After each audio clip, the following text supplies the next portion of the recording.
Welcome into the Players Club, presented by Pepsi.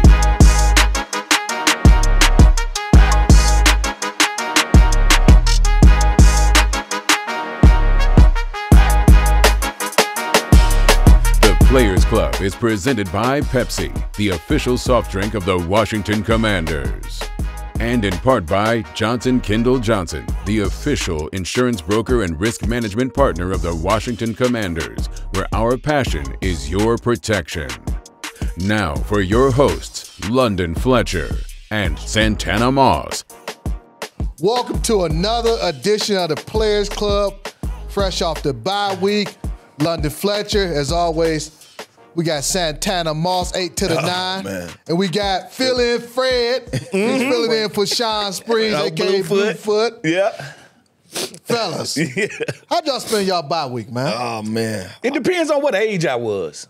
How'd you spend this past bye week? Oh, I did nothing because I'm old. All right. All I did was college football Saturday. Sunday, didn't have to get up and go to Northwest Stadium. Yeah. I just watched football, man, cooked some food, did really nothing, man. We getting older, London. Yeah. I'm with him. I was a couch potato this week. I like I told him the other day on the show. I still got a dent in my chair right now, and on that couch. You was there that long? You can put the tape there and say it was a dead Saturday and Sunday. Dude, y'all, I did more than y'all, man. What did you do? Friday night, I went to check out a high school football game. Went to see Nate Clemens' son. All right, playing, and Thomas Davis' son. And Thomas Davis got some nephews, man. They boys, they got some ballers. They got some ballers. Yeah, went to check them out. Okay. Saturday, got up early, man. My daughter had, my youngest had 4 field hockey games, indoor field hockey. All right, So all right. I was kicking it, man. Yeah. You took advantage of your time. I hung some Christmas decorations, put the trees probably up. look awful. Oh no, I'm gonna send I need a picture of I'm that. sending pictures of the tree so that y'all can post it. Them trees look good, man.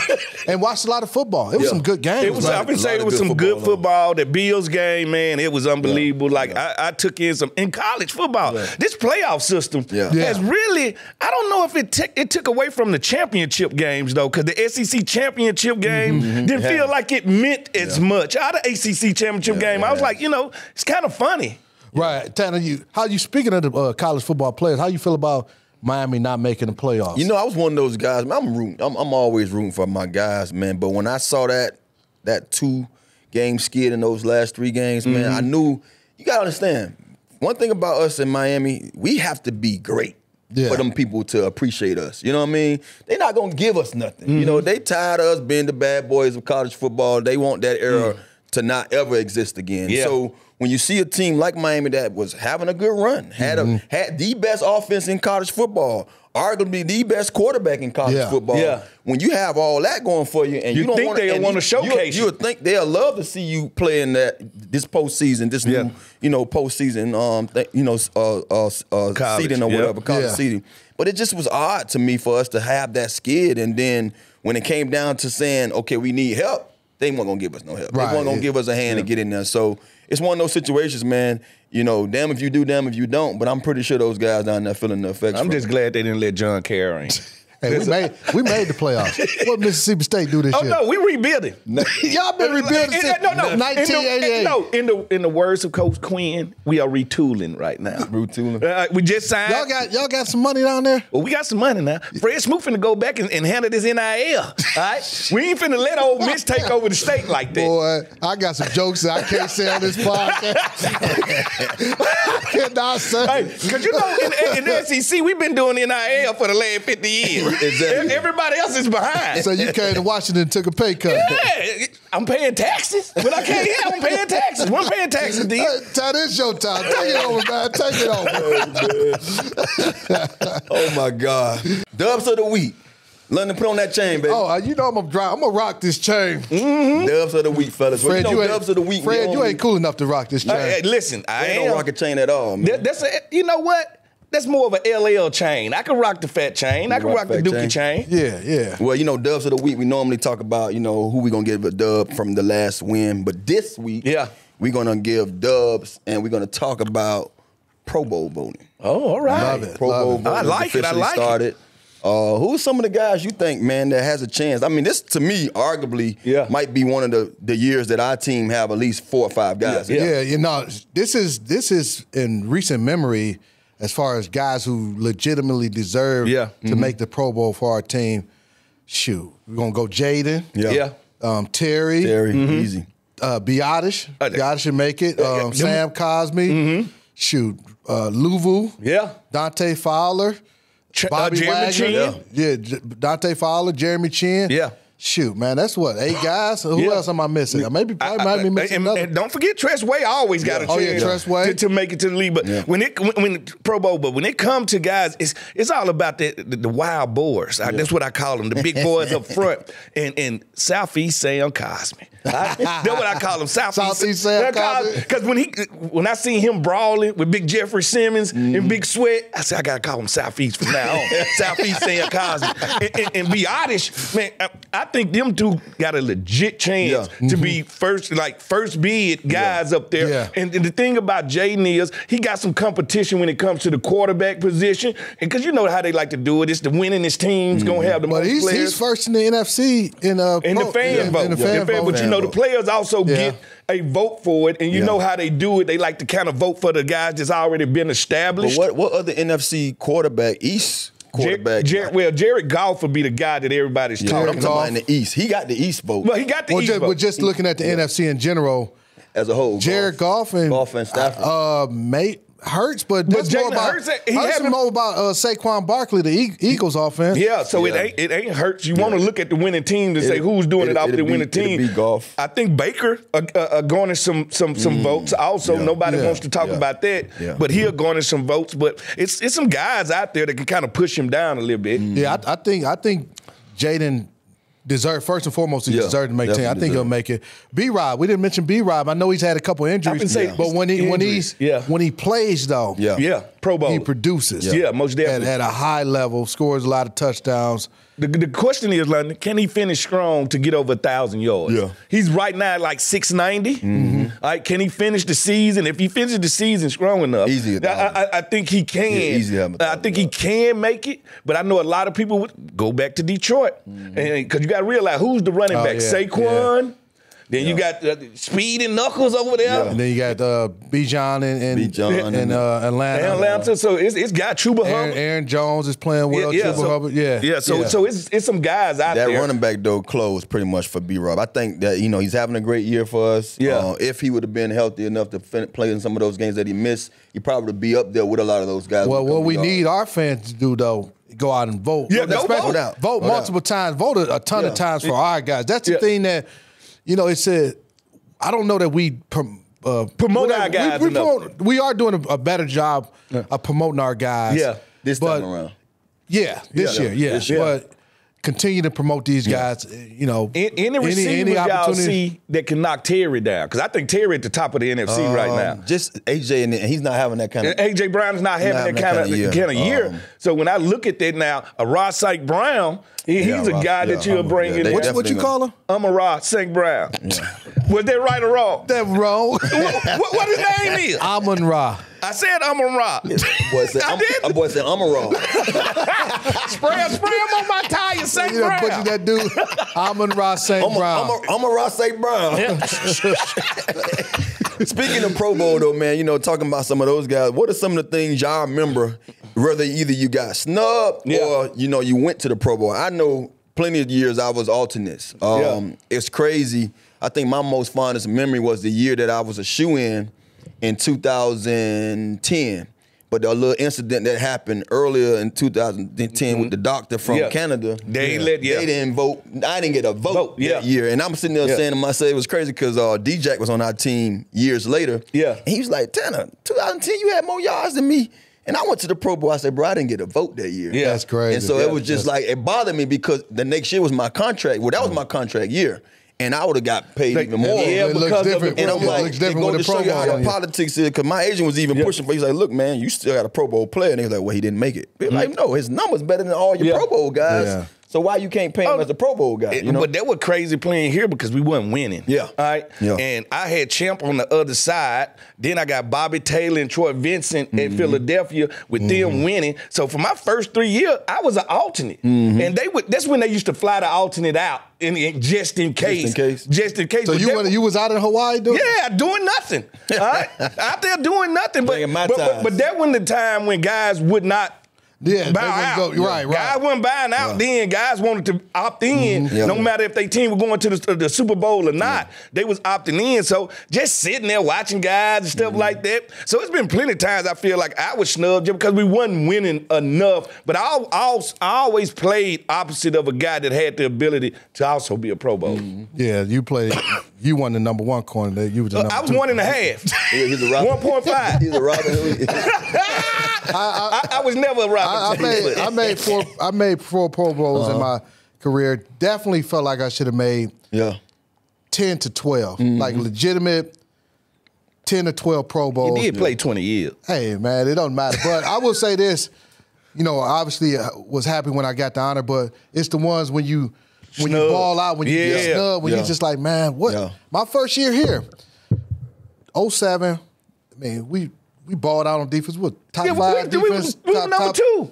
Yeah, we were top. Y'all were number 2 before I got here. But when I came here in 07, I think we were definitely top 10. Yeah, I had a bunch of tackles, interceptions, picks, and they took a couple guys over me. Man, I was hot. And we played the Seahawks in the playoffs. So Lofa Tatupa was one of the linebackers that who went they over took me. before you. Him and Patrick Willis. And so we get in the game, we play, end up losing the game. So afterwards, we talking to each other. Yeah. He like, London, man, you deserve to make the Pro Bowl over me. Yeah. Like he flat out said this. And that hurt when the player tell you that. Yeah, I was like, man, I appreciate that you acknowledged that. Like you knew you wasn't better than me this season. Also that year, I became like the 4th corner in history. I gave up no touchdown passes. Well, you got to be on the field to give up a touchdown. I started every game. I started every game that season, gave up no touchdowns, and then go to the playoffs. Fred was on one when he came back. I know. I just got to mess with him. So I went to a Pro Bowl. I went to my first Pro Bowl 05, my first year here. Yeah. When I was with Jet, my first year playing, I was All-Pro, first team All-Pro as a returner, and didn't go to a Pro Bowl. You don't understand how that goes. Yeah. The politics of it. The exact next year. Was it Dante Hall that went? Nah, it was, I can't think of the name. A Cribs. Somebody went, bro, but it was odd to me. But that next year, I started as a receiver in week 5 and had I had 1,100 yards. And they snubbed me for the Pro Bowl vote in that. They gave me an alternate, and they took your boy from Pittsburgh. Hines Ward. Hines Ward, yeah. And I remember Rodney Harrison, Ty Law, all them boys was getting ready to play New England, and they all came to me and said, hey, young fella, we voted for you, man. You supposed to get in there, bro. Yeah. You balled out. And I was like, man, it felt good just knowing this is my real your peers. Year. My peers all say, look, Tanner, you deserve it. And that was my first real year of, having some production at receiver. Definitely, it means more when it's coming from, these dudes, Pro Bowlers, all pro guys, and they played against you, they played against all the receivers for them to recognize and be like, hey, man, you should have been in there. We voted for you. It was definitely special 05, though. When I got here, because one, it's like, there you go, Jets. See, and then first year to show team. These guys, like, this is what I plan to do. I want to come out here and be productive, be the guy that y'all wanted me to be. Can the Pro Bowl game be saved? Actually, the way the format they have now, I went to it in Vegas. It's actually pretty fun. It's entertaining. Because it's more flag football now. It's entertaining. Yeah. Because for a long time, it was such a privilege. But it's like, do I really want to play? But now you see guys in there like they had the Ravens quarterback who played the third. Tyler Huntley. He made the Pro Bowl 2 years ago. So I'm like, what's going on? Because the first 22 guys picked say no. Yeah. All right? And that's why I say, can it be saved to the point? Why ain't it more All-Star NBA All-Star weekendish? You know what I'm saying? More entertainment than we just actually here to see y'all guys duke it out. It's tough because our sport is so violent, physical. It's not something you can do mid-season. Like you can't pause the season, come together for the Pro Bowl, especially and play that game because whether you're it's not real physical when they were having a real game or not. There was still a risk of getting injured. Yeah. Somebody got hurt in the Pro Bowl games. Was it Myles Garrett? Who just got hurt a couple years ago? One of those guys I remember somebody getting hurt. Somebody got hurt. Yeah. So there's still the risk of injuries. Yeah. So I don't ever see them doing it like mid-season. It would probably always be a postseason type of thing.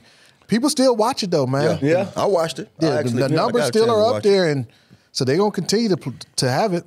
Like speaking of awards and stuff like that, let's kind of switch over and talk about some of our other guys on our team who was either nominees or got selected for awards. We got the Ed Block Courage Awards. Oh yeah, something you familiar with, right? Yeah, most definitely. Jeremy Reeves named the Ed Block Courage Award winner, and then we got my man Bobby Yellow Jacket Wagner. That he's been named. He's a nominee for the Walter Payton Man of the Year Award. Yeah. I think you was nominated for that too. So y'all speak on those awards, man, and being nominated for it, and you winning you won the Ed Block. I won the Ed Block. Speak on that. Well, it was the year that I played that I fractured my sternum. I fractured my sternum, so I couldn't practice. All I did was watch film and play every Sunday. Yeah. Didn't miss a game. In the back of your mind, you're not like, I'm finna do this for the Ed Block Award. Like, it's one of them things where they just call you and say, hey, man. Did you know that you was up for that award, though? Like, Well, they told me I was nominated. Gotcha. And they was like, you're nominated for it. We'll let you know next week if you win it. I won it. I got to go to Baltimore. That's where they fly everybody in for the Ed Block. Ed Block is from Baltimore. And we had a great ceremony. And Black tie, right? Black tie. It's first class, everything. I really enjoyed it. You had that dead man suit on? Of course I did. Fresh out of casket. Fresh out, clean like I'm out of casket. And I enjoyed it, man, just to be around the guy that, showed some guts and played through some stuff. And I think it's an adversity award. Yeah. So it's an award and that adversity don't have to be on the field, right? So, it can be off the field. So just to be with some guys that, no matter what they was going through, they just kept doing what they needed to do. So it's one of them awards, most definitely. I keep the trophy on my shelf up there. Yeah, no, that's a great thing. Congratulations on that. And then as far as the Walter Payton Man of the Year, that's a tremendous honor right there to be nominated by your team. Yeah, that's an honor in itself. And I had the fortune of being a finalist back in, I think it was 2011. Myself, Brian Waters, who played for the Kansas City Chiefs guard. Yep. And then Mike Fury, who was he actually played here at one point in time. He was Fury. I believe he was playing with the Browns at that point in time. We were the finalists. We went to Miami. They recognize your foundation, and each winner, I think it was maybe about a $25,000 donation to your foundation. Yeah. And it's for Bobby, it's just another tremendous example of what he is as who he is as a person.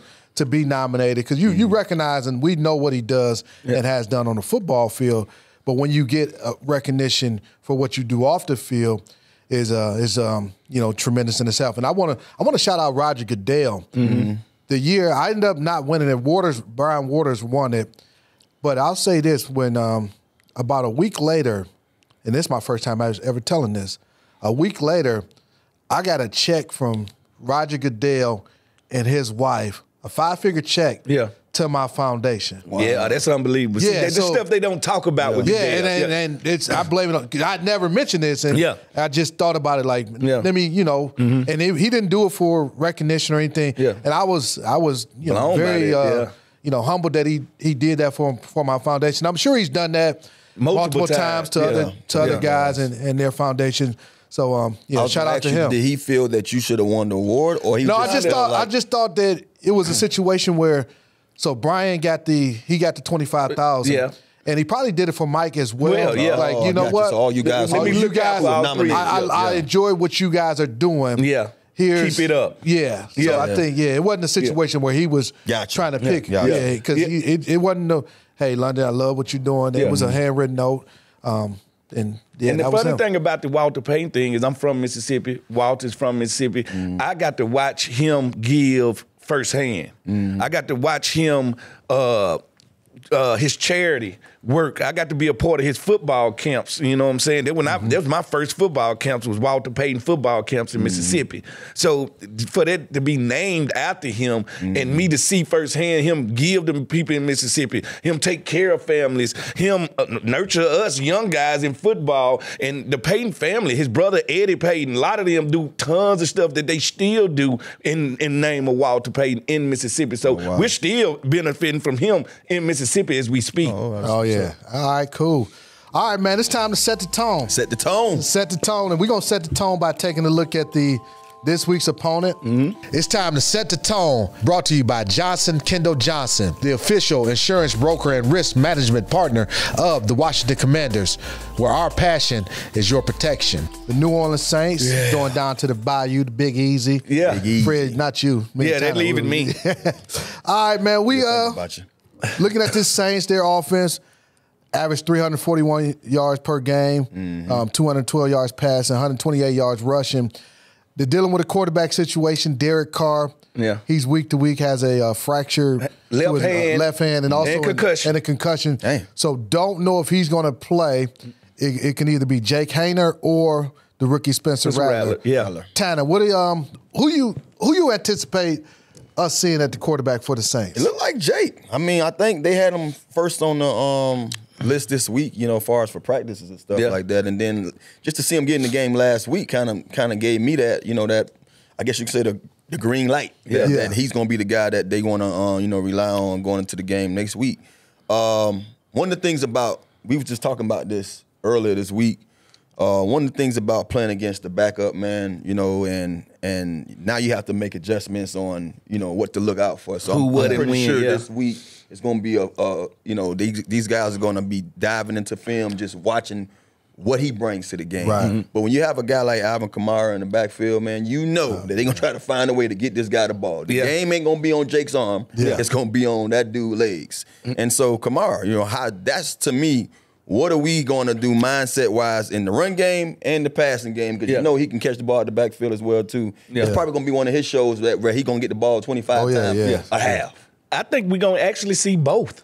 I think so. I think we're going to see Jake from State Farm, and we also going to see Spencer Rattler. I got a feeling because you remember they tried to they threw Spencer Rattler into this game. I mean, early in the season, they threw him in there. All right, they threw him in there, and I think they look at him as the future. If you know what I mean, and if you want to get him some meaningful reps at the end of the year, why not do it against a playoff team? Why not give him a chance to get better? And of course, they did throw Jake in there last week, but I just think because the game was already moving so fast. Now, and then you got to understand, when you're going against a backup quarterback, we don't have that much film on them. That's what makes them so dangerous. You remember Todd Collins came in and saved our season because didn't nobody know what to expect from Todd Collins. They hadn't seen Todd in 15 years. The old Chief had the best job in football for 15 years, but when we needed him for that 1 year, the Chief came in. So I'm not going to take none away from this Saints team, and we know how that stadium can get the Rocky. It's kind of, and we got so many ties with the Saints, We got Lattimore now. They got Chase Young. Jaden Daniels was playing at LSU. It's just so many intimate ties right there. We're going to get their best. Whatever they got left, we're going to get it. Oh, yeah, absolutely. I'll say this. When you're dealing with the difference between these two quarterbacks, when Rattler, I think he started 2 games, it was sacked 14 times. Yes, holds the ball. Yeah, as opposed to Haener. He gets that ball out quicker, goes through his progressions a lot quicker. So if you're the Saints and Carr can't play, you probably will want to go with Haener because he keeps them more on schedule. Now, the thing that from a defensive game plan standpoint, you mentioned Alvin Kamara. All right, he's going to be the guy we got to stop first and foremost. Stopping him, putting it on everything on Haener's shoulders on the quarterback to make him beat us. And then understanding, hey, he wants to get the ball out quickly. So how can we stopping Alvin Kamara is easier said than done. Oh, no, definitely. And you ain't got to realize he leads the team in receiving and rushing. So everything starts and ends with him. So I'm thinking early in that game, run, screen, like easy, trying to get us to run east and west and stuff like that. So they will have a game plan that, but where they really depleted, of course they depleted their quarterback. Anytime you lose your starting quarterback, but wide receiver is where they're depleted at. And Valdez Scantling, I think he's their number one target right now. We know he can get deep. All right, but what else do you have over there? And I think that's the kind of scares me because, like I said, I got no film on these receivers either. But we got film on their offense and their offensive line. Can our defensive front get pressure on the quarterback? I think they can with this offensive line because they actually built from the inside out. They're kind of hurting for the tackle position right now. And our best pass rushers are our edge rushers with Fowler and Louvu. And the thing I think that we're going to want to do with the Saints is not make the mistakes we made with the Cowboys and let them hang around. What we need to do is start quick. So I'm looking for our first plays, our first offensive plays to be let's push it down the field, let's push the tempo because once we get them behind, now you have to throw the ball. Now we take the run away. So I think we're going to be real, like, energetic coming out. Got to. As far as Marshawn Lattimore. That's the he might. We don't know at the taping of this show. We don't know if Lattimore's going to play, Marshawn's going to play. Man, but I know they're revenge. They're revenge. I don't even know. Well, he may be looking at it as revenge, but also it's an opportunity. First game in Washington for Washington. And you going back to play. Against your former team? Yeah, you're going to play your ex-wife. All right? You're going back. You've been talking a lot about ex-wives. No, I'm just saying. That's what it is when a team divorces you and tell you, we want to move on without you. So now I want to come back and show that revenge and show them you shouldn't have. All right? So I want to show back up with my new wife and say, look at this. That's what I'm about to ask you. Did you show up with my new wife? With my new girlfriend. Look at my new girlfriend. Happy Christmas, dog. Let's stick to what were you about to say, Tad? No, I was going to ask you guys because, I know we all wired different. You know what I mean? And, most guys, when you leave a situation, it's not because of, it ain't good terms. Bingo. Some of us leave in good terms. Some of us leave because it was just time to go. It's time for me to go. When you leave because it was time to go, so say for instance myself, when I left the Jets, I didn't leave the Jets as in, he couldn't play, or we didn't have nothing to do with him. It was a better opportunity here. They was gonna pay me here. Cole wanted to go back. Guess what? We can make it happen. We in limbo with Tanner when it come to paying him, so let's go ahead and give him what he wants. And so when I went back to play them, it was no hard feelings, baby. Hey, how y'all doing, man? How's life over here? Y'all all right? I was happy. You know what I mean? So I didn't have revenge in my head. I didn't even want to get up to really play them. I was like, you know what, man? I'm going to just go over here and play these guys like it's a regular game and get out of here.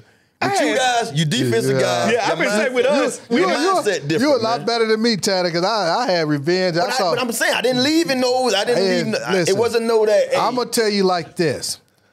When I left the Rams, I was a flat-out dog on that defense. Most definitely. We went to 2 Super Bowls. Yeah, the offense got top billing, but defense was the reason. Big Fletch put in work too, and I'm talking in third person. I'm going there. I'm bringing that alter ego out. And so when they sent me, they gave me that offer before I headed to free agency. I'm like, man, what is this? $17.33. Nah, it was a discount. I don't believe in discounts. I damn sure ain't giving you no hometown discount. My play on the field ain't gonna be no discount. So when I left there with the Buffalo and we played the Bills, we played them in the preseason and we played them in the regular season. I let them know. Like, y'all gonna miss me and y'all gonna feel me. I think that's a little different, though, because you feel spited. You feel like they showed disrespected. You feel like, y'all guys, I came out here laid on the line for you guys and you didn't want to pay me. Now, me on the other hand, I probably could have took that kind of notion and say, well, damn, y'all didn't think I was worth that money?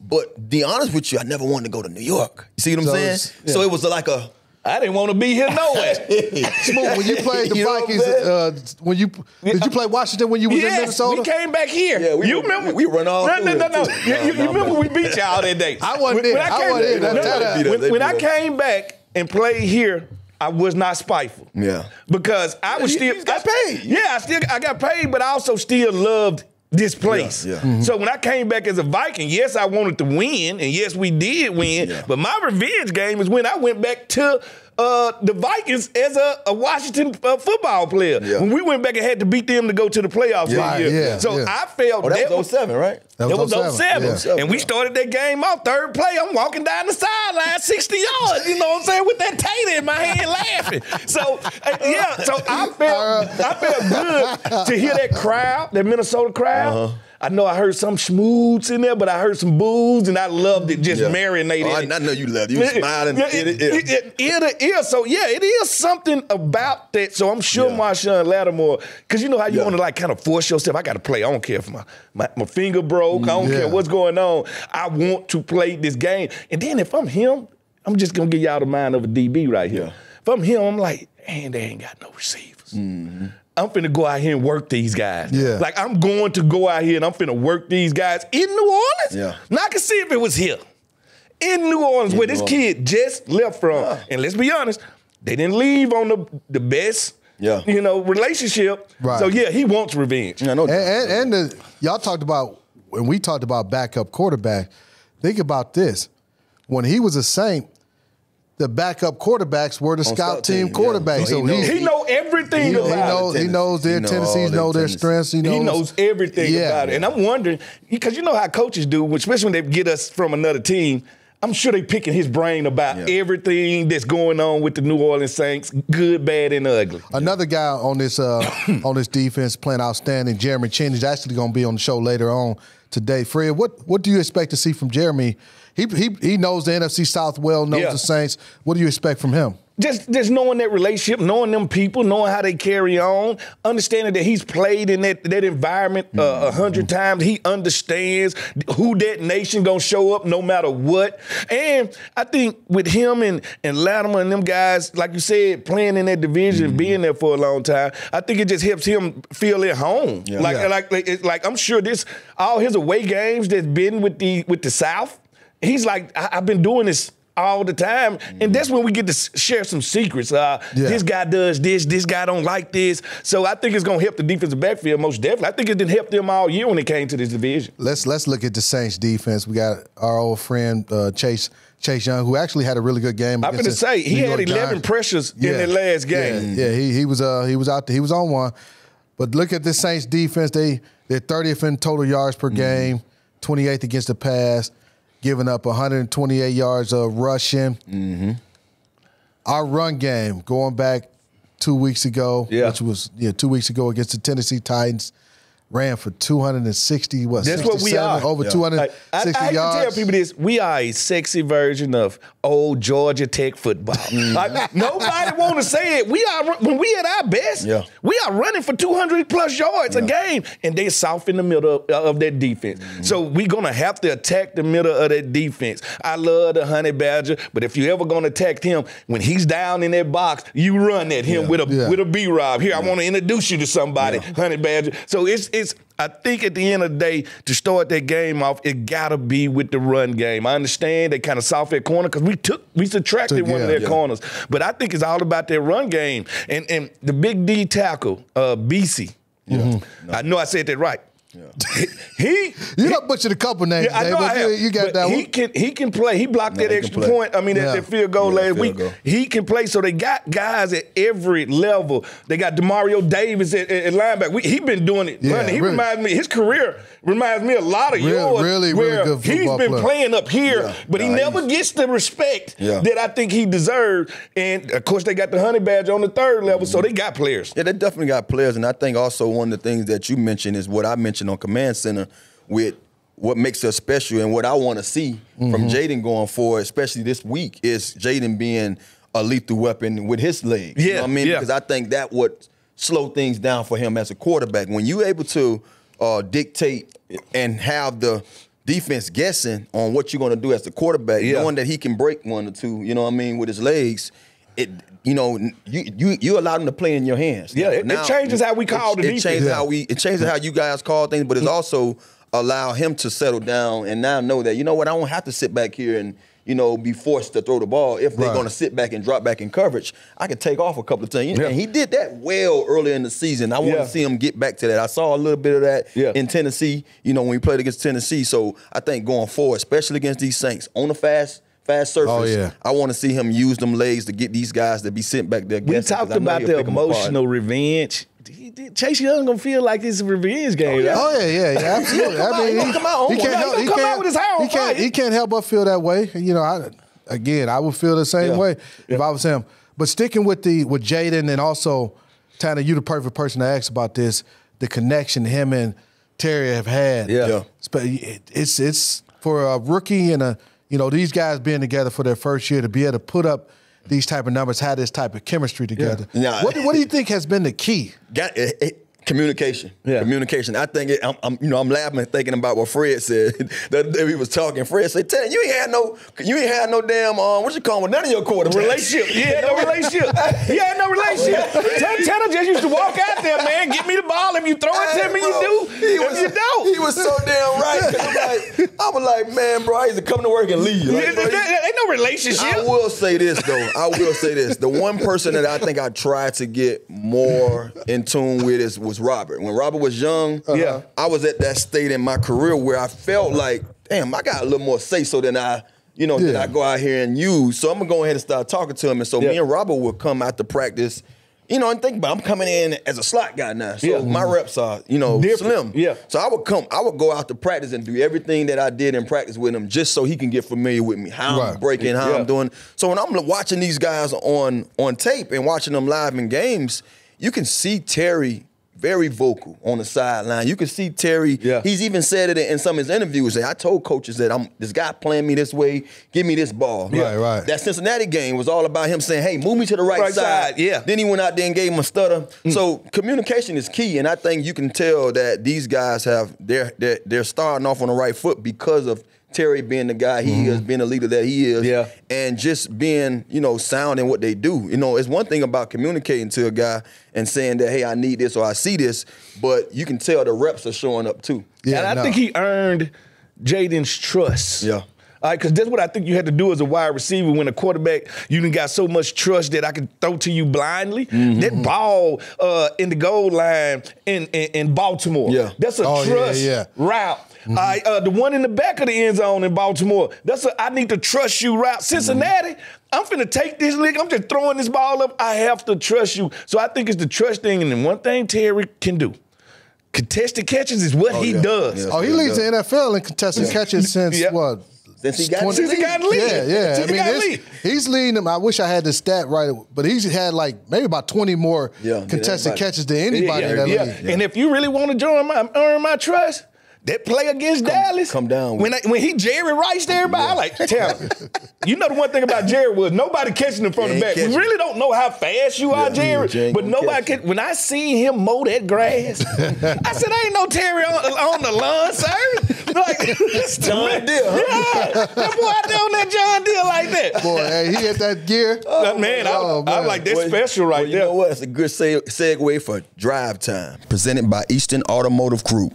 Any car, any way, for everyone since 1988. And on Drive Time this week, man, fellas, we're going to talk about some of our memories of playing against the dang Saints. You know what I mean? I got some fun memories. London, you played against these guys about 12 times. Man. Everybody 100 times. You got a lot of memories.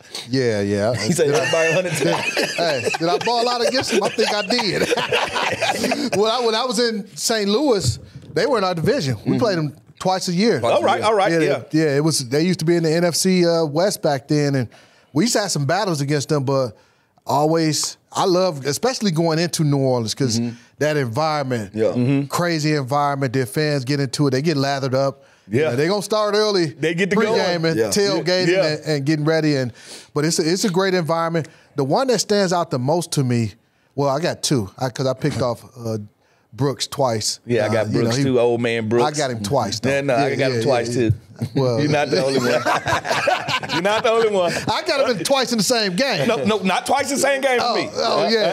So that stands out. But also 2012, when we went there, Robert's rookie year. Oh, opening right, game of the season. Yeah, that was. I mean, that game there. That was Robert coming out party, really, right? Yeah. Oh, yeah, that was a good one. Hey, man, we playing. That was fun. I remember so we that. playing quarters coverage. And so I'm covering Jimmy Graham. The way we used to do our quarters coverage. You had to carry. I had to carry. Right. I wasn't turning him over to the safety. To the safety, you were going to carry him all the way. Y'all corners, they were doubling the receivers. So, I mean, Jimmy, what, 6'6", 6'7"? Ex-basketball player. I'm 5'10". Drew Brees, man, he high pointing that ball. Yeah. So I'm there with him, but he still keep catching the ball. I'm like, damn. So this done happened about 3 times. And Madu Williams is a safety. Yeah, Madu. So that's what I was talking about. Madu is in position, but he won't hit him. He won't make a pass. He's not doing nothing. So one time he catches the ball. I said, man, hit that mother. So later on in the game, seam, cover 4. I actually break the pass up.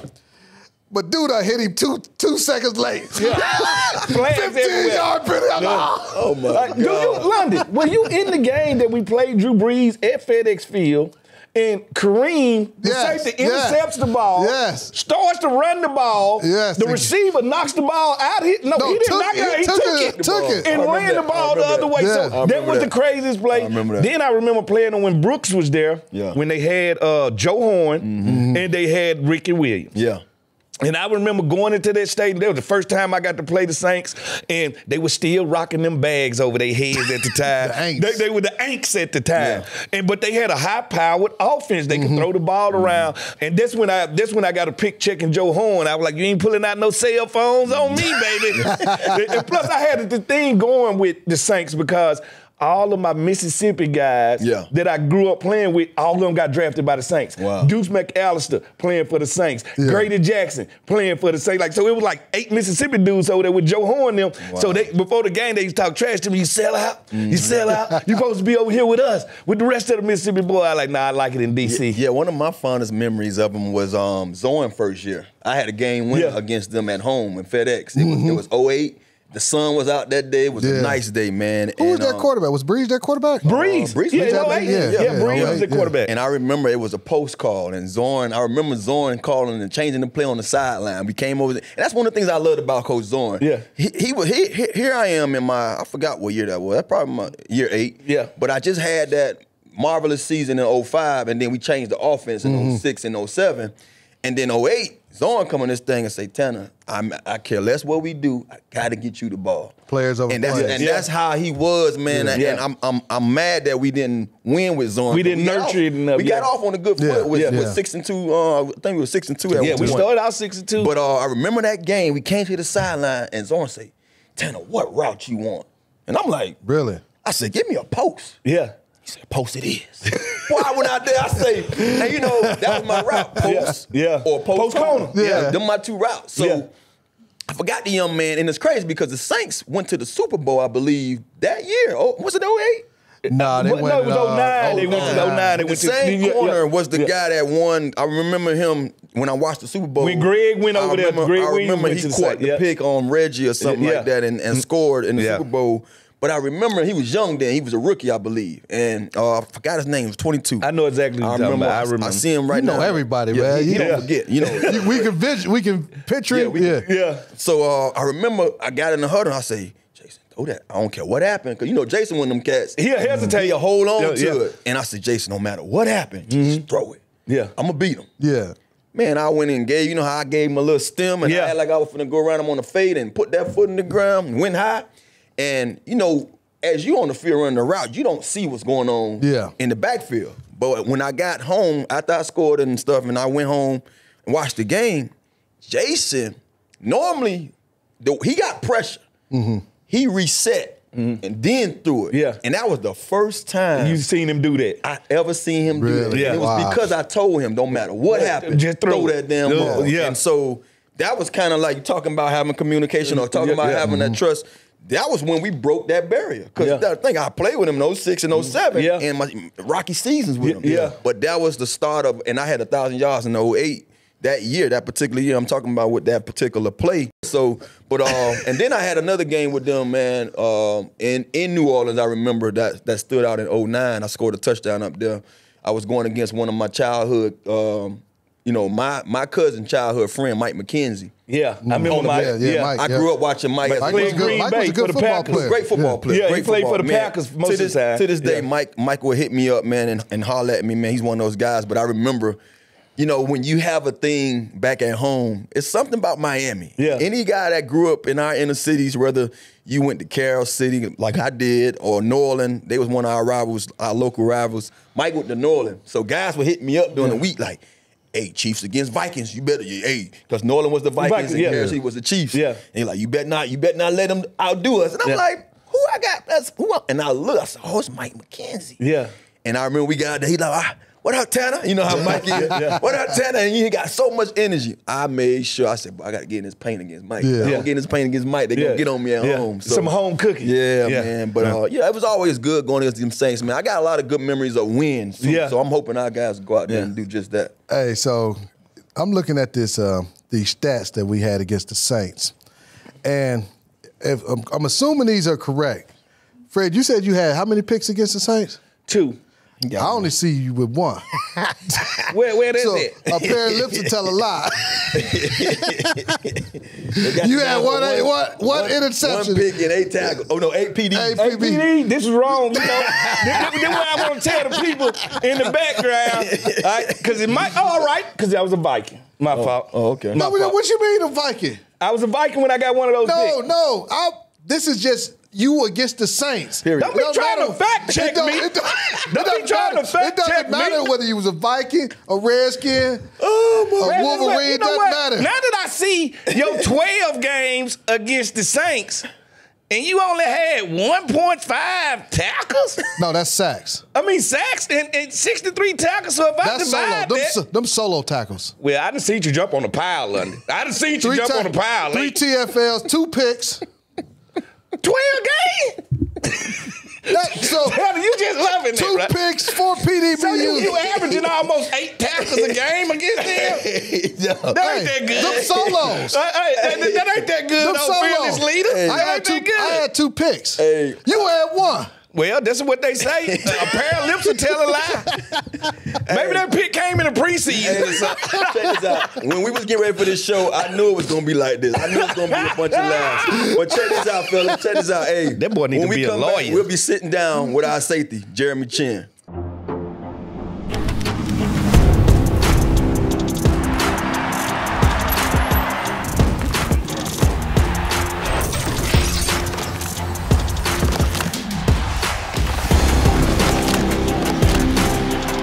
It's your ice cold player, brought to you by Pepsi, the official soft drink of the Washington Commanders.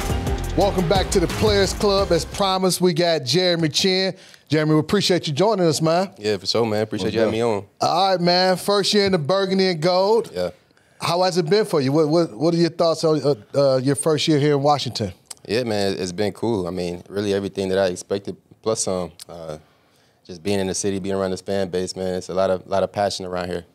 Most definitely, man. How's it been playing for Joe Witt? Because it seemed to be he's unlocking some. You are very comfortable in that defensive backfield. How's it been playing for Coach? Yeah, I like working with Witt. One thing as a player, like when you're working with a coach, one thing you always want is for him to tell you the truth and everything. So, yeah. He's an honest coach. Like he knows what he wants and what he expects, and he makes that very clear to the players. One of the things about coming over from another team, me, London, we were just talking about, us, London, you came over on a trade. No, we got London free agents. Yeah, they signed me. I came over on a trade. They signed me to they gave me a bag. I had something to do with that. Let me ask the man my damn question, man. You asked me. See how I didn't do. Nah, but what I was trying to get to, the point I'm trying to make, when you're coming over from another team, I think every player want to make an impact on that team, show them what their worth was, and also prove to the team that they left that, they mixed up.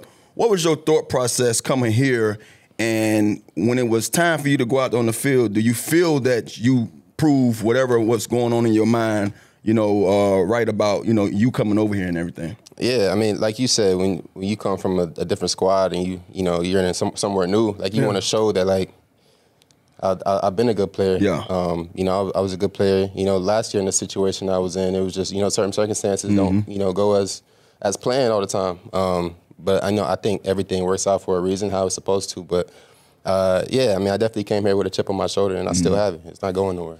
So let me ask you this: when you saw the schedule come out, you see the Carolina Panthers on the schedule. Yeah. Did you circle that, or did you like, okay, this game I know I'm looking forward to this game to show them what they're missing. Yeah, I mean, I already knew like week 7 when it came out on the schedule, I was like, that's the game I'm looking forward to. Even every game before then, because I want them to see me on film. Like, damn, like, we got to play against them. But no, it definitely is an important week when you playing your old squad. It was a lot of y'all free agents came at one time, almost flipped the whole locker room, almost 70% of y'all. How was that, man, coming in? Because usually you have like half of the team is still there, but y'all came together and y'all seem to have a true brotherhood. How did that happen so quick? Yeah, I mean, that's the cool thing about it. Like, when you come to a new squad, it's kind of you got to adjust to everybody and everything, kind of how they do things. But here, like, everybody was new, so we really got to create it like how we wanted it to be. So it was a whole bunch of new faces, like you said, 70% turnover of the squad. Yeah. So we really came in and made it our own thing. Speaking of adjustment, I wanted to ask the question of just watching you guys in the secondary. That's one of the things we talked about ad nauseum last year about the communication. They wouldn't communicate. It seemed like you guys are hitting on all cylinders.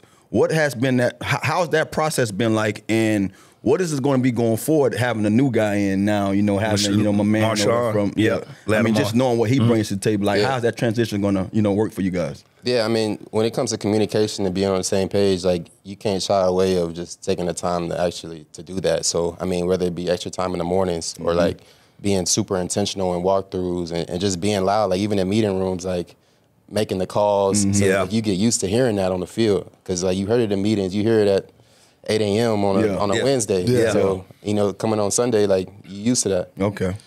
So, let's talk some real stuff here. I was a hooper. No, you're not. Smoot acts like he was a hooper. Yeah, he got knees like Kenny Smith. 10 and 10. You're from Indiana. Yeah. Basketball capital state. What, 6'3"? Could you hoop and did you hoop in high school? What was your game like if you did play? I wasn't always 6'3". Yeah. You had a late growth spurt? I had a late growth spurt. Yeah. I ain't touched 6'3" till I was in college. Really? So, I mean, I didn't play basketball in high school. I ran track, football. Okay. I played basketball all the way up until about 7th grade. I wasn't a real hooper for real. But I did like to play. I'm defense though. Well, there's only one real hooper here, and that's me. Don't worry about that. What does Jeremy Chinn like to do when it's not football? Not just what you did on your bye week, just some interest. You know me, I'm an outdoorsman. I like to fish. I like to grow things. Yeah. What about you, man? Man, I like to get outside. I like to fish and do all that stuff, but I mean, I kind of figure out new hobbies and what I like to do with my time. Sometimes I like to produce music. I make beats. All right. Okay. I like to cut hair. So I got like a little barber. You was telling me about that when we was at another event that you and Quan like to cut hair. So were you always the team barber? Because we always got a team barber.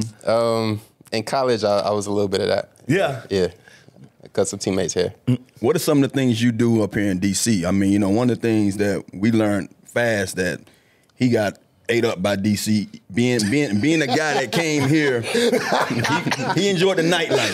Yeah. I'm hoping you ain't enjoying too much of the nightlife. Don't take none of his advice. But what are some of the things you like to do? You got to be a part of the city.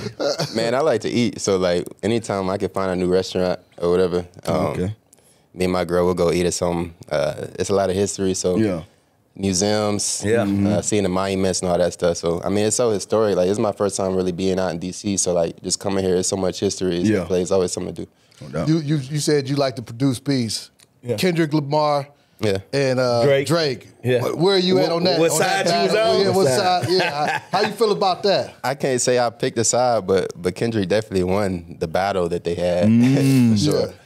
But I still listen to both. They both still in my rotation. Yeah. Are you planning to go to Kendrick when he's on that tour? When he's at Northwest Stadium. When is he coming? No, he'll be at Northwest Stadium in May. Yeah, I think it's in May. Yeah, I think it's June. May or June. Middle of June. Yeah, I might He'll have be to in Charlotte May 3rd. Yeah. Yeah, I'm gonna check him out. Yeah, London be the old guy at the concert at that Hey, time. Smoot talked about a bunch of guys coming together. One guy that you knew prior to coming here, you were teammates with him before, Frankie Louvu. Yeah. Frankie's been playing outstanding football. A lot of people outside of Charlotte didn't know about Frankie and what he brought to the table. Yeah. What's it like playing with Frankie on the football field? Fun. All energy, right? It's all energy. Yeah. And like he brings it every week, every play. It's just like, I just need some of what Oos got. Yeah. Whatever he ate this morning, I need some of that. Real life. Yeah, and he is the guy that brings the energy. But I want to talk about the defensive backfield as a whole, because I feel like individually, all y'all been playing very good, and collectively, y'all getting better every game. What do you think is the key to that? I know Coach Witt and his mental capacity to do that, but y'all seem to have a true relationship back there. Yeah, I mean, like you said, like the time that we put into it, and like just the work that we put in, like we talk so much like throughout the week. Yeah. We talk between plays, during plays, like we constantly communicate. And then adding this new piece with Lattimore, though, it's a thing like you talking about a true shutdown corner. You know what you got in that commodity. How has he been? Because I hear he kind of quiet. So how has he came into the mix so far? Man, he's been great, man. He's been a sponge. Yeah. You know, he's someone I could go up and talk to, like, hey, like, how do you feel about this? How you feel about that? He's like, man, just give me the call, and like I'm gonna play it, and I'm gonna do it. Like, yeah, all right. It got to be good to have a shutdown over there. What was that? What was the whole talk in the big team meeting room? And you don't have to give us everything, but what was the message to you guys going into the bye? Yeah. And what's that message now coming back? Yeah. First day off the bye. I mean, anytime we split up, it's always protect the team. Yeah. All the time. Yeah. But I mean, just the journey that we're about to be on. Just take it one step at a time. Yeah. One game at a time. Laser focus. Yeah, like everything we want, everybody knows is still in front of us. So just one step at a time. Don't get too far ahead. Just be in the moment and give everything that we got these last, however long. What's it like playing for DQ, man? Dan Quinn. Everybody love playing for Coach Quinn. Yeah. I want to play for him. I want to play for him right now. Let me go ahead. Smoot couldn't play for him. He